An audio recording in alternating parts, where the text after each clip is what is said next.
Welcome to part 3 of The Witch Heaven. Chapter 7. The next morning, I bounded out of bed and rushed downstairs for breakfast.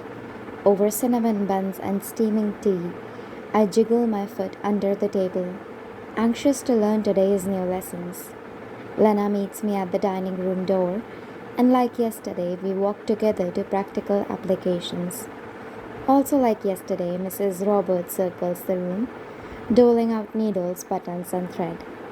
Dutifully, my classmates pull out their textbooks and flip to the page we opened yesterday, and Mrs. Roberts walks around, examining our progress with the needle threading spell. Still, Lena's pronunciations are deemed sloppy. Still, I am told I lack focus. Would it be possible to take the books out of the classroom so I could study after hours? I asked Mrs. Roberts. She clicks her tongue. No, dear. Why strain yourself? Because I wish to improve. How ambitious. She shakes her head and continues on her way, ending our brief conversation. In Mrs. Lee's class, Sarah and Cora tell us more about the fire. It was awful. They lived. They feel awful they lived. The silver lining, they say, is that the horror they experienced has led to the greater oversight and protection for factory employees. They heard there is a whole department now devoted to monitoring the safety of garment workers. It seems strange to me that their friends were burned alive and they were satisfied with the bureaucratic solution. But perhaps Sarah's and Cora's hearts are less bitter than mine. The room is claustrophobic and I don't want to talk about my feelings. The next class period is a marked improvement. In that at least it is a change of scenery. In one straight line, all 18 of us follow Mrs. Vance, our history lecturer, through the gate and out onto the streets of Queens. Forest Hills is hardly bustling in the same way Manhattan is, but it is a relief to be outside, to crane my neck up and breathe in the sky. On the grassy north lawn of Forest Park, our class settles in a circle, fanning our black shirts out around us. Above, the fall sun blazes, and even though the air is cool, I am soon sweating under my cape. The grass is covered in browning leaves, and I pick at their dying edges. With Mrs. Van's lectures, I've always hated autumn, hated watching the earth die. Mrs. Vance picks up where she left off yesterday.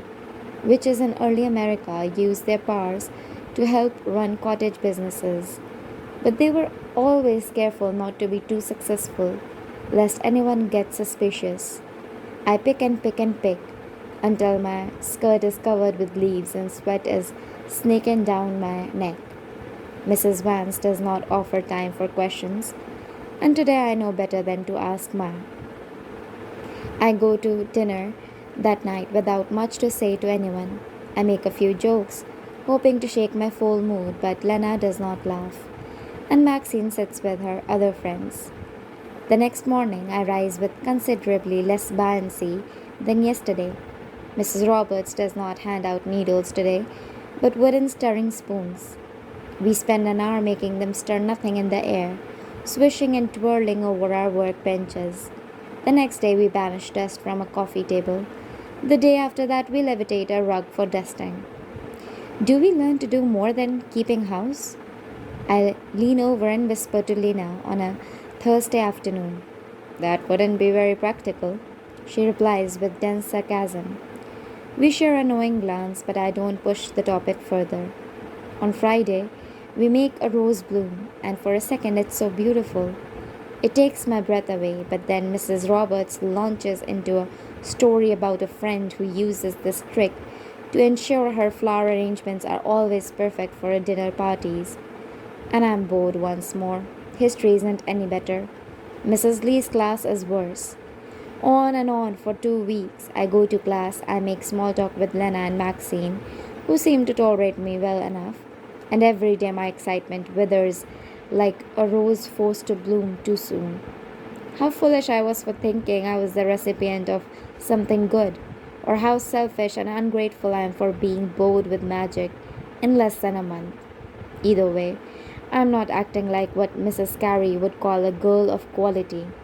I have a warm bed to sleep in, more food than I could eat in a lifetime, and magic is real.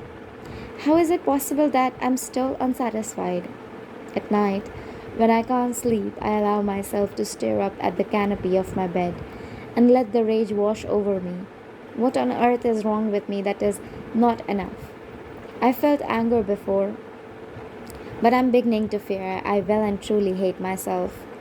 It is there in the dark that I pull the note marking my brother's birthday and the day of his death out from under my mattress and run my thumb over the sharp crease of the parchment. I imagine the dark figure sneaking into my room, standing over my sleeping form. In my fantasies, I wake up and see their face. I dream they tell me everything, that they help this all sense make sense. But I'm left alone in the dark in a cold room with only a small square of paper, a cat sleeping at my feet, and more questions than ever before. And it's on a perfectly unremarkable grey Monday morning when I realize I can't bring myself to walk from practical applications to emotional control. My feet simply won't cooperate. I'd rather live through the triangle shirtwaist fire than hear Sarah and Cora talk about it any longer. I tug my cape around me and think seriously about walking out the door and never coming back, but somehow I know it won't be that easy. I had so much hope, but the light has dimmed, and I feel as empty inside as I did in the days after learning William had died. Like my insides have been scooped out. It's there on the staircase that it hits me. I'm angry at myself for getting my hopes up. How stupid, Francis. I curse at myself. Haxhaven seemed so sparkly. I let myself forget that I'm not the sort of person who gets nice things. My eyes well with fat tears as I climb the stairs. I don't let them fall until I shut the door to my room behind me. Haxhaven distracted me from my true purpose, from the only thing I'm sure I'm meant to do. I won't make that mistake again. I reach under my pillow and feel for the note's rough parchment beneath my fingertips. No more getting distracted by shiny things and blooming roses. Guilt gnaws at me.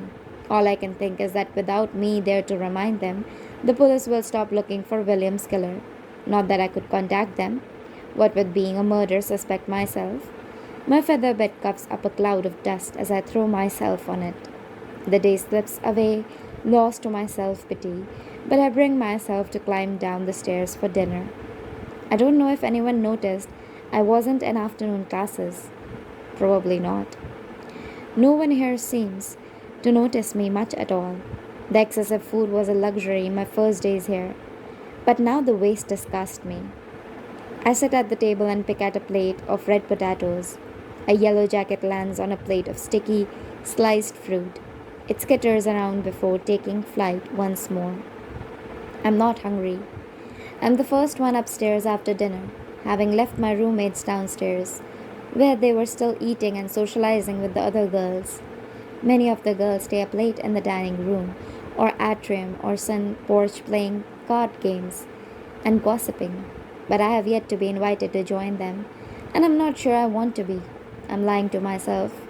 Of course I want to be invited. Chapter 8. The days tick by, bitter and slow like tree sap. I attend class. I sit quietly, my cape wrapped around me, fidgeting, too consumed with the mystery of the note to pay much attention at all. It feels like a snarl of yarn.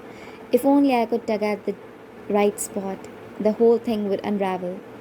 After William died, I checked out every book on policing I could from the library, hoping they might give me some tips on how to solve a crime. I needed a list of things to do, and then maybe the mess inside my brain, the giant yawning maw of hurt, would be fixed. It turns out finding a murderer who leaves no evidence but chains is difficult. An intruder who leaves nothing but a note proves equally difficult to find. And the hurt is still there too, the mess I can't untangle. The detective books would tell me to analyze the handwriting, so I do. because I don't know what else to do and I can no longer do nothing. I start with Lena because she's the closest thing I have to a friend here and seems the easiest place to start. She smiles kindly when I ask to borrow her notes after Mrs. Roberts' class and readily passes them across the bench. Like Lena, they are neat and thorough. But the squiggles and swirls on the corner indicate she is giving less than her full attention to the class. A doodle of Mrs. Roberts with devil horns and a little pitchfork feels like the closest thing to a peek inside Lena's head as I've ever gotten. The handwriting doesn't match the note about my brother, but I'm not surprised. Maxine is next. It's difficult to make an excuse to see her notes since we have no classes together. But I finally finagle an old essay under the guise of needing inspiration for a paper for Mrs. Vance's class. She hands it to me after dinner, wrinkled and stained, like it's been dipped in coffee and shoved under her bed. Her penmanship is sloppy, the essay marked with crossed out sections and notes in the margins. Good luck with that, she laughs as she hands it over. It's nearly impossible to read, but it's immediately clear she did not leave the note either.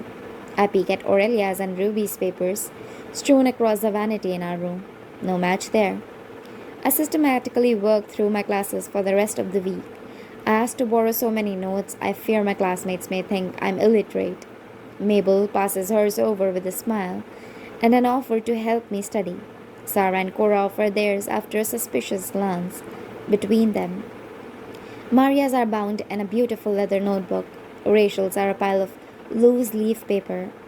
None of them match, but the handwriting on the note has an unmistakable air of familiarity, so I don't stop trying. I also can't stop trying because I'm not yet sure what else to do. It feels good to be doing something, but I can't shake the feeling that I'm not doing enough. In Mrs. Lee's class, I share the bare minimum to avoid being called uncooperative, but I'm careful not to say anything too revealing. Sometimes I pay attention in history and practical applications. The small part of me, excited by my power, soaks up every word like a sponge, while the part of me that thirsts for more stews and anger at the useless scraps of magic I'm being given. I learn Haxhaven's patterns, how to avoid the sunroom after meals, because that's where Ruby and her cronies hang out. I stay away from the third floor lounge as well, because of the scratching coming from inside the walls no one can explain. Mrs. Vygotsky never calls me back to her office. I spend most of my free time in the library, dwelling on the strange note.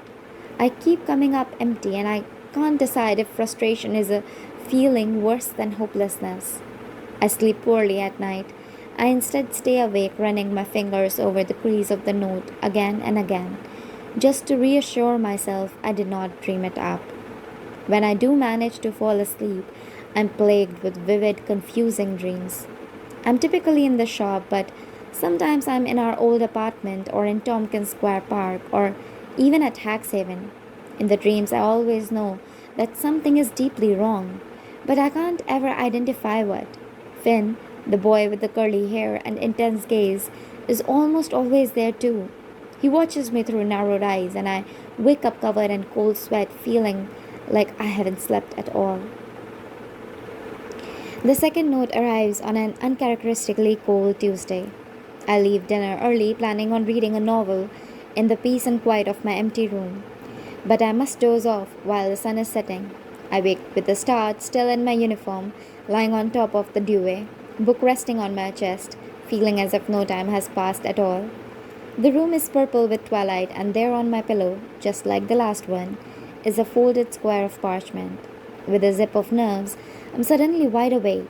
I unfold it quickly, my hand shaking so badly I almost ripped the heavy paper. In the same scrawling hand as before it reads, "Do not trust the sisterhood. Meet me at the door to the Forest Park Clubhouse, midnight." I stare at the note for a moment, committing it to memory, then I shove it under my mattress where it joins the other. If I were a smarter person, a more reasonable person, someone with consideration for their own well-being, I might dwell on the note, consider my options, but I know immediately what I'm going to do. When it comes to my brother, I've never had much of a choice.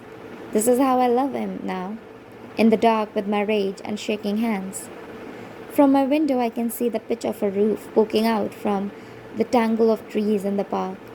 As it's the only building in view, I assume that's the clubhouse. The wall around Hack 7, with its rough stone, looks easy enough to climb. I can do this.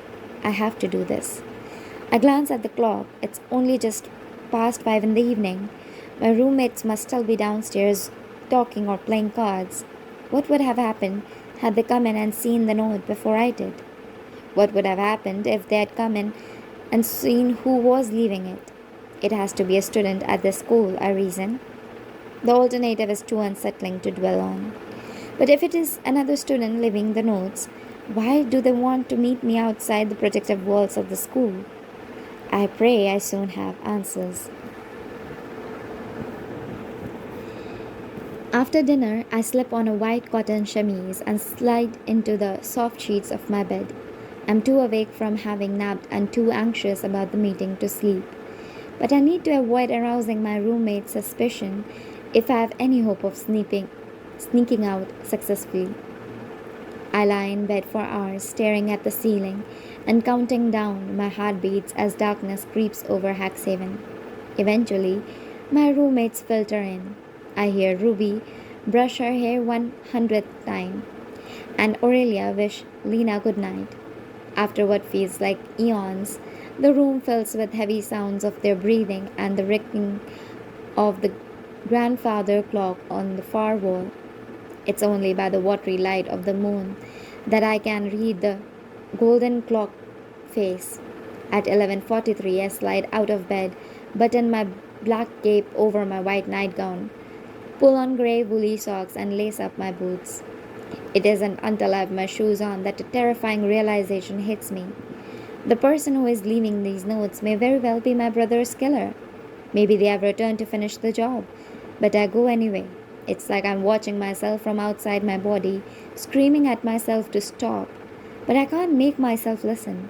Being dead would be better than not knowing forever, I think. On quiet feet, I pad across the carpet. For one heart-stopping moment, the door squeaks and I hear someone stir. But then the room falls silent. Sitting still in the hall outside my room is a small black cat who hid under my bed. My first day here. She looks at me like I'm an idiot. "What do you want?" I whisper. She swishes her tail and walks away. I creep down the stairs, ignoring at every step the logical part of my brain that begs me to turn around and return to bed. Hack 7 feels like a living thing at night, full of warm breath and secrets, and deeply, deeply asleep. I pause at the double doors for a fraction of a second. My brother's voice rings in my ears. "Not your smartest idea, sis." The doors groan as they swing wide. The night welcomes me with open arms, like it does to all who make terrible decisions after dark.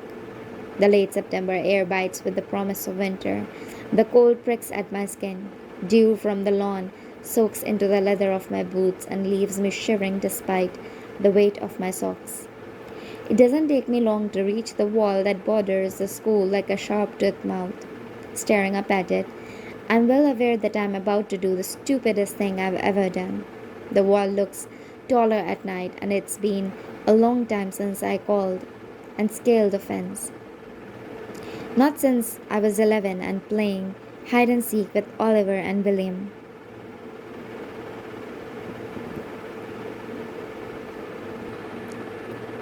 I felt less nauseous then. Thankfully, it's not difficult to find a foothold. I wedge the toe of my boot in between two stones and haul myself up. The tips of my fingers find purchase on the ragged edge of a weather-worn piece of rock. I reach one arm up, but it falls short of the top of the wall by nearly 12 inches. It's harder to haul myself up the second time. My foot slips, and for one sickening second, I think I'm about to fall, but my fingertips hold on despite the screaming pain. Finally, I find another foothold and wrench myself to the top of the wall. I sit there for one moment, wondering if perhaps there are spells or alarms to keep me inside.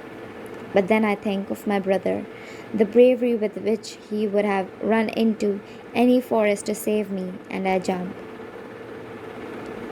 The fall takes longer than I thought it would.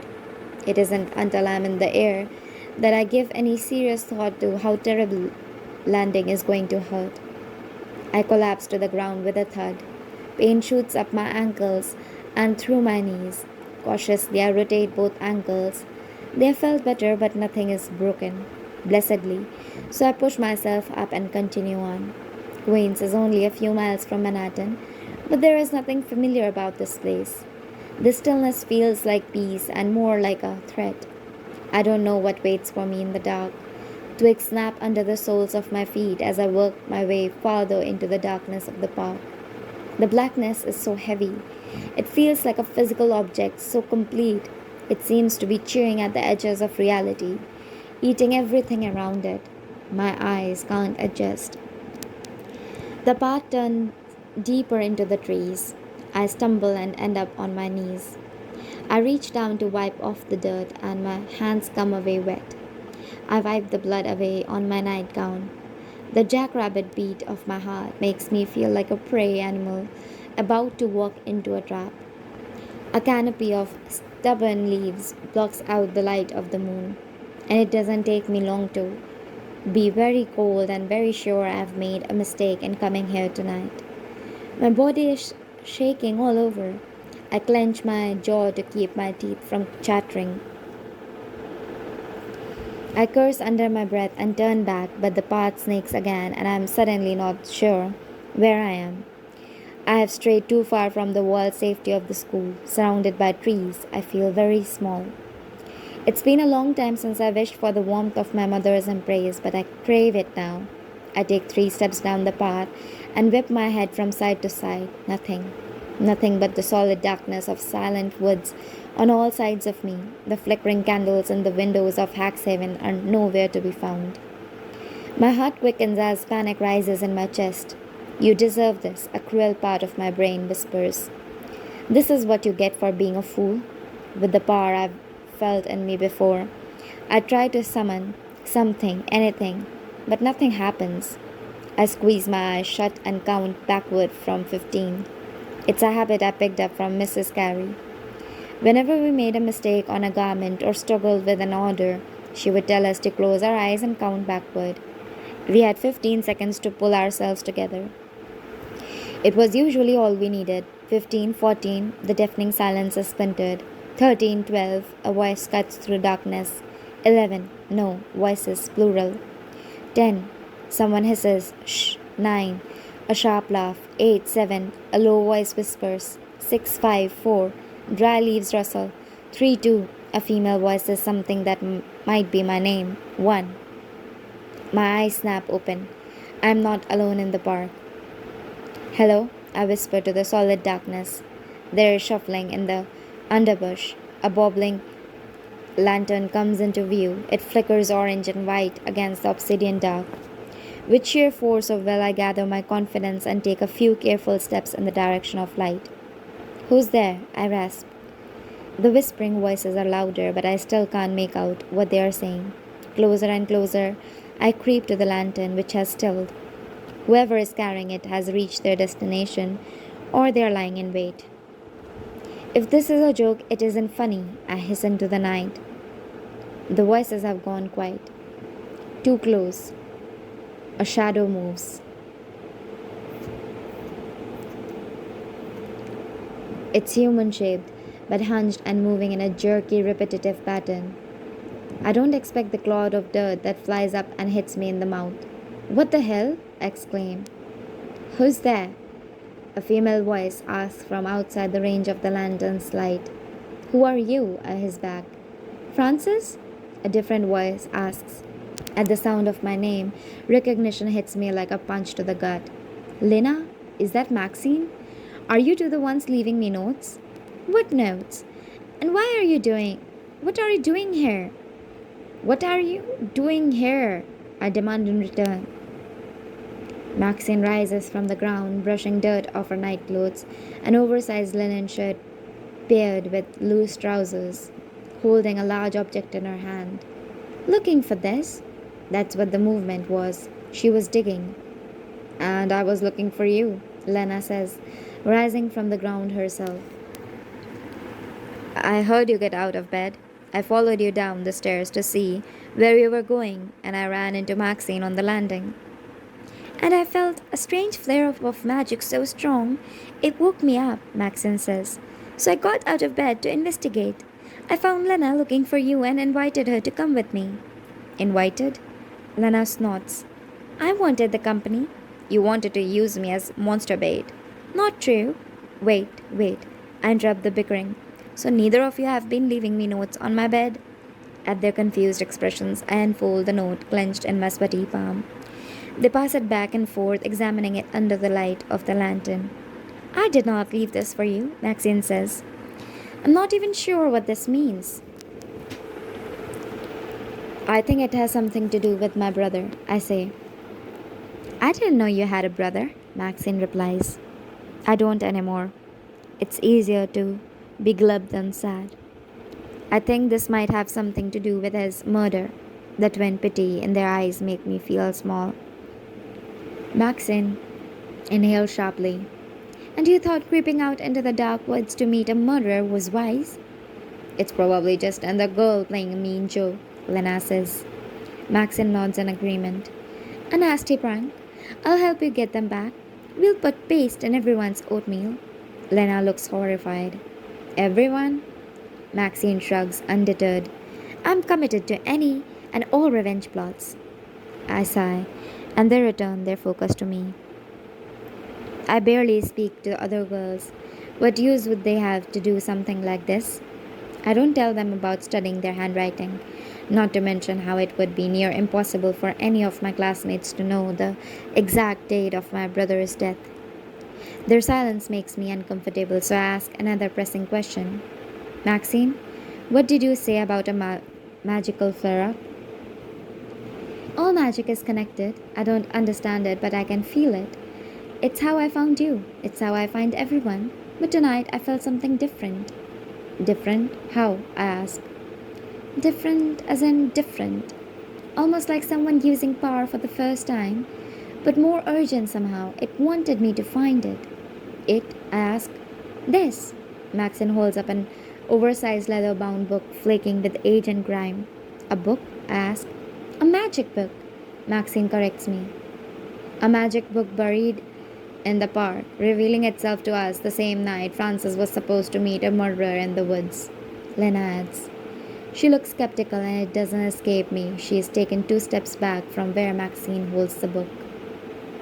I thought you said it was probably one of the other girls. I feign offense. No, Maxine said that. I think you were willing to trap out in the dark to meet a total and complete murderer. Maxine huffs. Can we stop the bickering and address the magic book? She holds it over her head with one hand and gives it a shake for emphasis. Clods of dirt rain down on her shoulder. She is in her nightgown too, cocooned in a dark coat. I don't trust it, Lena shakes her head. I don't care if we trust it. I care if it's useful, Maxine says. A raven taking off from the trees above startles all 3 of us. Maxine curses under her breath. The park at night has no effect on you, but a bird does you in. Lena scoffs at Maxine. I hate birds. It's the damned flipping, Maxine says, voice thick with disgust. Of all things to scare the indomitable Maxine, I whisper. Can we continue this discussion back at school? Have the 2 of you fulfilled your death wishes for the night?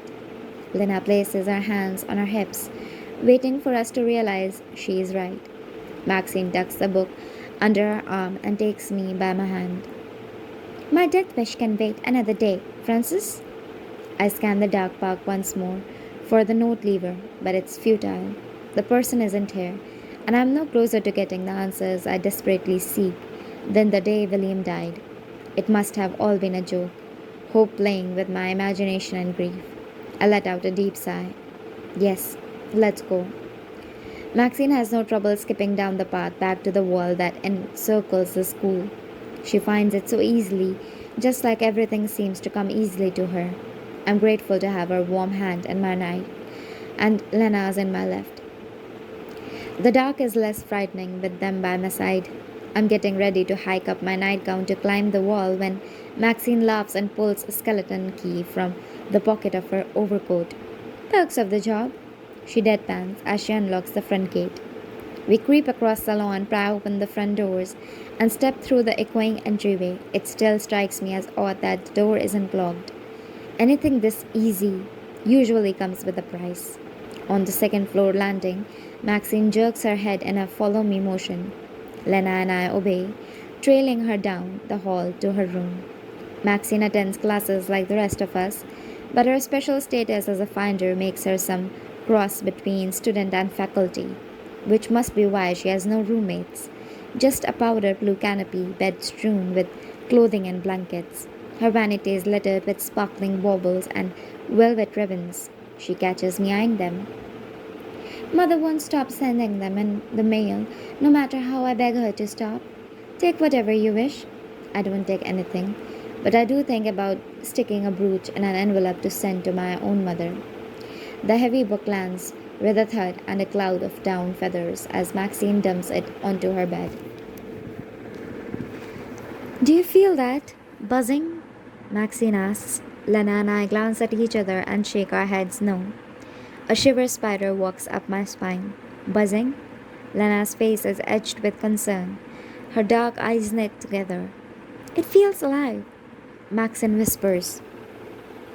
Nausea rolls through me. That doesn't feel right. Lena's voice is scarcely above a whisper. It can't be.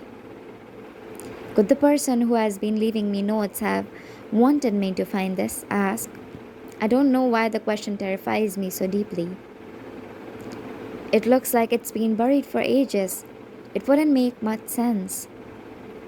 You know, I don't believe in coincidences like that, Lena states. Her eyes haven't left the book. She is staring at it like it might pounce at us. Might as well see what's inside. Maxine's usually confident voice is thin. The reaches and tracing of her fingers gingerly over the words stamped in faded gold.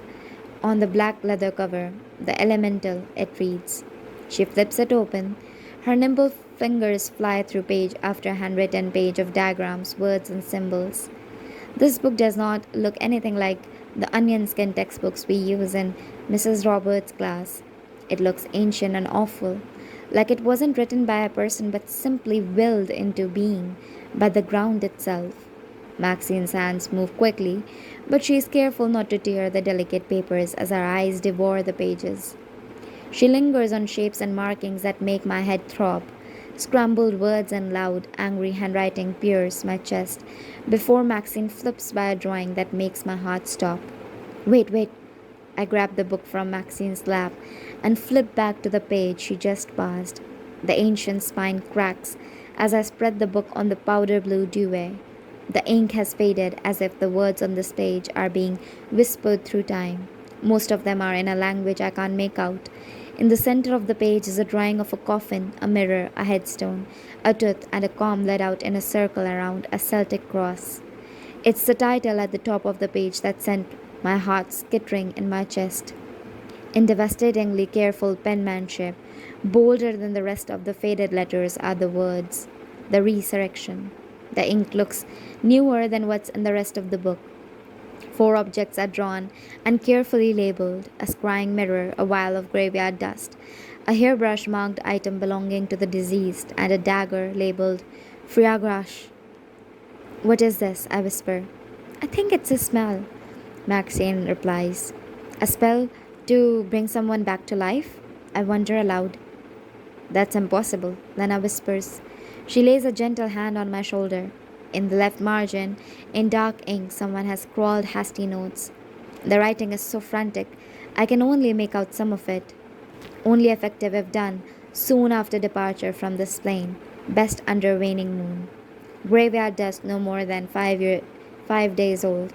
Risky, best in the company of others. There are other notes too, but they are in a language I don't recognize. I flip quickly through the other pages of the book. Most of the printed spells offer at least some instruction in English, but The margins of nearly every page are filled with notes in this unfamiliar language. My reality shifts, expands the same way it did my first day at Haxhaven. Like my brain has to make new room to understand a world where any of this could be possible. Maxine nods. It doesn't seem like the spell being risky was going to stop whoever wrote this. I wonder if it worked. I say more than myself than to them. The tiny spark of hope that lives in my ribcage burns brightly, ignited by the idea of a spell that could bring William back to me. Of course, it did not work. The dead don't come back to life. Lena shakes her head. I can barely hear her over the roaring in my ears. But I don't think this is a spell to bring them back to life. Maxine's tone is questioning. She doesn't understand this any more than we do. Look here. She points to the illumination of the illustration in lower left corner. A magician sitting in a robe in front of a mirror. In the mirror, another person is drawn. I think it just allows you to speak to someone on the other side. Other side of what? Lena's eyes are wide, in some combination of horror and amusement at the ridiculousness of the idea. Perhaps the dead will tell you if you get the spell right. Maxine raises her brow. There is a storm of emotions raging inside me, a hurricane of joy and fear and horror, a wildfire of hope. My breathing picks up, though I haven't moved a muscle. My brother might not be so gone after all. He might exist somewhere that isn't here, somewhere I could use magic to reach him. We should try it. The words tumble out of my mouth before I can stop them. You can't speak to the dead. Lena whips her hand between us. I can't believe the two of you are considering this.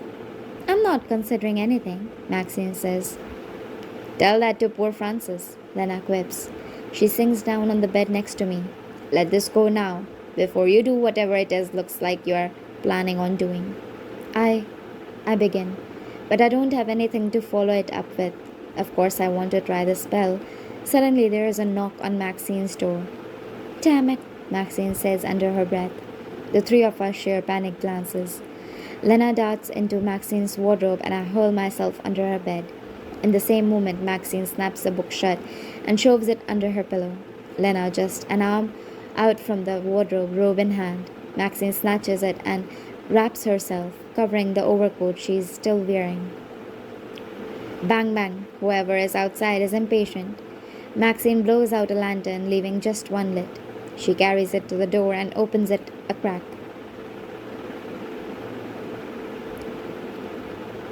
It's late for you to still be up, Maxine. I can't see her, but I recognize Helen's scolding voice immediately. I was reading.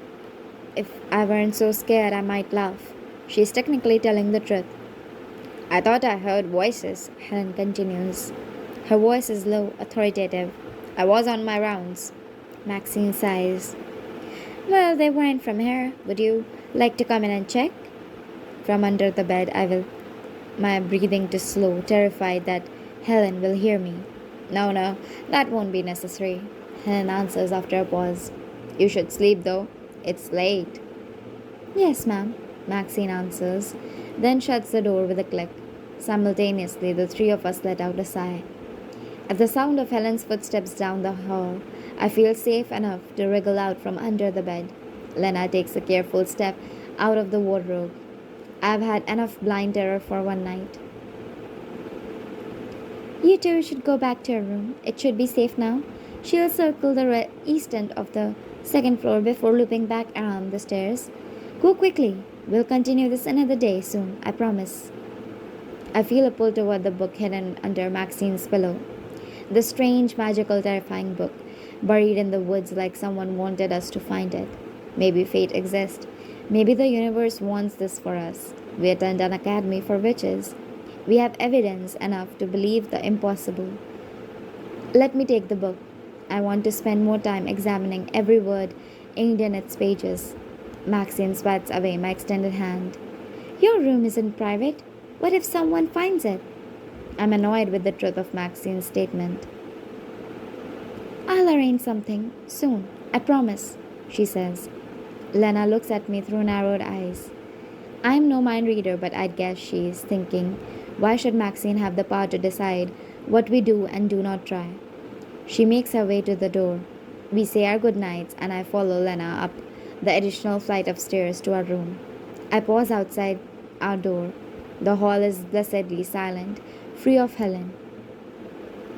You followed me tonight. She shrugs her shoulders. I thought you might be in trouble. Thank you. It was nothing. It's not nothing to me.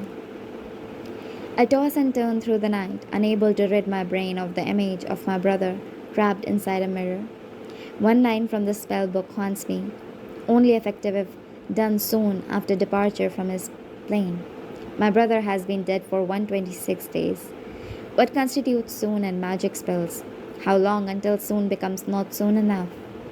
If I wish to perform the resurrection, I have no time to waste. It must be close to sunrise when I roll over in half. At the sight of a new note on the pillow next to me, I am wide awake. It's been placed gently right next to my head, folded in half in a straight crease. With shaking hands, I unfold it. The purple light of near dawn presses through the curtains. I missed you tonight. He deserves justice. Chapter 9. It takes every ounce of self-control I have not to scream. Once again, I shove this note under my mattress and try not to think of whoever left it standing like a dark shadow over my vulnerable sleeping roommates and me. Soon, the spun sugar pink of morning fills our room, and my roommates rise for the day. The world feels different, as if my own heart is beating in a minor key. I'm wiping the sleep from my eyes when Lena asks if I want her to wait for me so we can walk down to breakfast together. No, thank you. I'll only be a moment. When the room is empty, I have a note of my own scrawled on the back of last night's. This is not a game I am interested in playing. Tell me something real. I have nowhere to send my message, but can only hope that the writer will return to leave me another one, and will see that what I have written. If I thought I was foolish for my actions last night, I realize what I'm doing now might be worse. My sleepless night has cost me. I'm so exhausted, it's making me nauseous. Reluctantly, I pull on my uniform. It takes me 3 ties to properly button my cape in an X across my chest. I secure my hair with a black velvet ribbon into a loose braid slung over my shoulder. With the hollow purple circles under my eyes, I look rather like a witch in this morning. If I hurry, I can still snag a biscuit from the dining room before practical applications. I'm almost to the stairs, brushing an errant lock of mouse brown hair out of my eyes, when a picture hung on the wall, hidden among all the others, catches my eye. It's a small and sepia-toned but well-preserved thanks to the darkness of the hallway. I stop short, swallow, blink, try to process what I'm seeing, because among the group of smiling girls immortalized in the photograph is me. Except it can't be me, because this photograph is easily 30 years old. 8 girls wearing long black dresses cinched in tightly at the waist, hair in styled coifs, wearing capes identical to my own. And in the middle of them is me, dark hair, straight, serious eyebrows, a just too big nose, full lips hitched up in a half smile, except that's an expression I've never had on my face. It's not even one I'm sure I'm capable of making. It is the kind of look that speaks of a terrible, wonderful secret. The kind of a look that only girls truly sure of themselves are capable of making. Below the photograph is a tiny brass plate reading Haxhaven Academy 1882. I stumble back a step, my heart beating like a snare drum. My mother, the woman with my face, is my mother. She would have been 18 in 1882, just a year older than I am now. My mother had mentioned once, rather sadly, that I was the spitting image of her younger self, but I had never seen a photograph. I run down the stairs as quickly as my feet can carry me, my cape flying behind me like bat wings, my braid unraveling with every step. I burst into Mrs. Wygotsky's office with a frantic breath. She is thumbing through a leather bound book, posture as straight as a board in her wing-back chair. Without lifting her eyes, she says, "So you found your mother, then, did you?" I place my hands on my knees and suck in a breath. I'm winded from running down so many flights of stairs. It's clear Mrs. Wygotsky has been waiting for this moment, and it fills me with something akin to betrayal. "She was a student here?" I choke out. "Indeed, she was," Mrs. Wygotsky replies, finally deigning to look up at me. "Perhaps it's best if you take a seat." She gestures to the low chair, the same one I sat in weeks ago when I first arrived. As I sink into the worn velvet, I tug my cape around me like a safety blanket. Mrs. Wygotsky is about to tell me things about my mother I might rather not know. It makes my throat tight and my eyes sting to think my mother is likely an entirely different person than I thought she was. I'm not sure I want the burden of knowing her secrets. Mrs. Wygotsky snaps her book closed and begins a new story. It seems she has been waiting a long time to tell. "Your mother came to us in 1878, after the death of her little sister." I did not know my mother had a little sister. My heart breaks. 2 generations of Hallowell girls with dead siblings. The ghost in my mother's eyes suddenly make more sense, as does the way she folded in on herself after William was gone. So much loss for one life.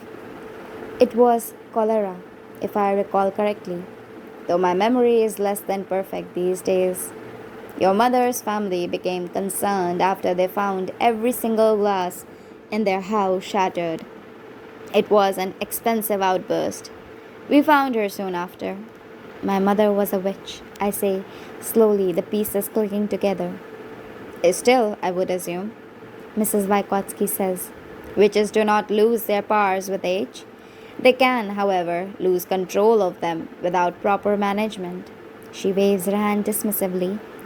"But I would not know your mother's state, as we at Haxhaven have not seen her in many years." "What do you mean you haven't seen her in many years?" I sort of want to cry.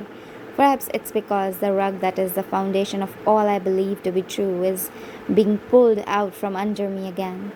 Or perhaps it's the deep sense of shame that permeates every thought I have of my mother. The shame I carry for being so angry at her for being unwell, for being unable to take care of me in the way I craved. "Oh, it was quite a scandal," Mrs. Vygotsky replies conspiratorially. It makes my stomach turn. I don't wish to be her partner in gossiping about my mother's life. "Your mother was a star pupil, one of the most gifted witches we had seen in years.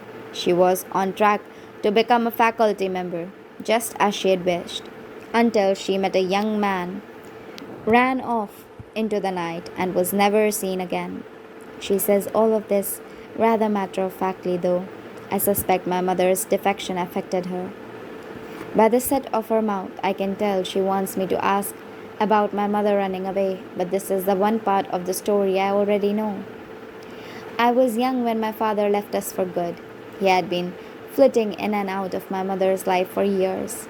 He left soon after William was born, then returned a year later, and my mother fell pregnant with me. I was still an infant when he allegedly went to find work on a lobster boat and never came back. Neither William nor I had any memories of him, but my mother spoke of him as if she was still in love with him, despite all he had done. She said he was tall and handsome and that they'd met at a ball when she was at a boarding school far away, a place her mother would never let her leave to marry. It was because of him that we were destitute, and yet she would still speak starry-eyed of that time he took her to the beach in Queens, or of the letters he used to write her while she was in school, full of sonnets and declarations of love, and it was through these letters they arranged to elope. It turns out running off was the only thing my father ever knew how to do, And the next time he ran off, he did it without her. I think of my mother's inability to hold down a job, the way she never slept, her tenuous grasp on reality. Everything I know about my mother shifts like puzzle pieces around this new information. My mother is a witch. Mrs. Wykotsky shifts in her chair. Your mother ran away from us before her training was completed. It happens occasionally, though we do our best to avoid it. Usually, the outcome is unpleasant. A shift in my chair. Unpleasant? Oh well, we don't need to get into all the poor witches who died. The lucky ones just lose their minds a bit. She waves her hand around wildly, as if she's describing something funny. Your mother has turned in on herself, hasn't she? Tears sting my eyes. I find I can't speak, so I nod. It happens. The magic needs something to latch onto. Without a healthy accession of her powers, it's devouring her instead. A pity, she says dismissively. You'd be wise to remember that witches who choose to go it alone don't last long in this harsh world. If evil does not get them, their own brains will. Why don't you help them, the ones who get lost? Anger fuels my tears. My grip on the chair tightens. It is a lesson we all must learn at some point in our lives. You cannot help someone who does not want it. You can only try to minimize the damage they do. Did my mother not want our help? I pushed the words through gritted teeth. Did you even ask her? All this time I thought she had had to leave me because she was sick and unable to care for herself. But if it was magic that broke something within her, could this school have not helped? No, the voice inside my head answers. The school should have helped, and it did not. Mrs. Wykotsky did not. I know your mother. She's stubborn. You knew her at 18. You know nothing about the person she became. I bite back. Mrs. Vykotsky doesn't react to my tone. People don't change. She purses her lips. So you did nothing. My chest heaves. My breathing grows shallow. I feel Mr. Hugh's hands on my neck. The fury inside of me rises and rises. You never tried. Was she not worth helping? The anger feels too big to hold in my body. Every muscle burns with it. Suddenly the delicate vials on her shelves shatter with a bang, leaching scents like bleach and mint into the dark room. My stomach lurches as I try to dam my pain inside me instead of letting it flow out into the room. My hands curl into fists so tight, my fingernails bite into the flesh of my palms. I clench my jaw and squeeze my eyes shut. I focus on my breathing like we have been taught in Mrs. Lee's class. Inhale, exhale. Try not to think about slapping the smug look off your headmistress's face. Exhale. When I open my eyes, I see Mrs. Wykotsky sitting, an impassive look on her face, hands still folded in her lap, just watching me. My anger starts to subside as fear takes its place. It scares me. This magic that ruined my mother's life, that has already left me with a body count. As I slow my heartbeat, the power shrivels back into my chest.